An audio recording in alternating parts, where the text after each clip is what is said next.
তো আজকে দেখি, আজকের ট্রেডটা হওয়ার আগে আগের দিনকে কী ট্রেড হয়েছে দেখি।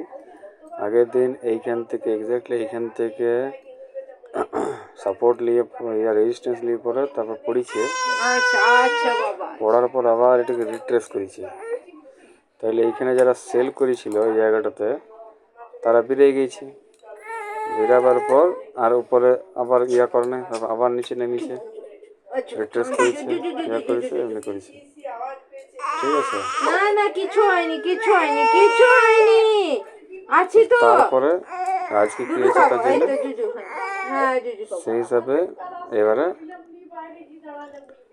যেহেতু এই রিট্রেস করে গিয়েছে, এই হ্যান্ডটাতে রিট্রেস করে গিয়েছে, আর উপরে যাওয়ার, এইখান থেকে উপরে যাওয়ার কোনো সম্ভাবনা নাই। এখানে রিট্রেসমেন্ট যা হওয়ার হয়ে গিয়েছে সব, এখান থেকে রিট্রেস হয়ে গেছে, এখান থেকে উপরে যাওয়ার সম্ভাবনা নাই আর।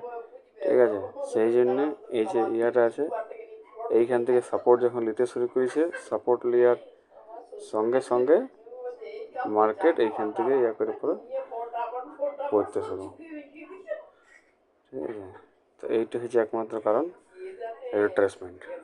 তো আগের দিনকে আমাকে যখন এবার থেকে আমি কোনো ট্রেড নেওয়ার চেষ্টা করবো, আগে আমাকে দেখে নিতে হবে যে কোনো রিট্রেসমেন্ট হয়েছে কি না হয়েছে।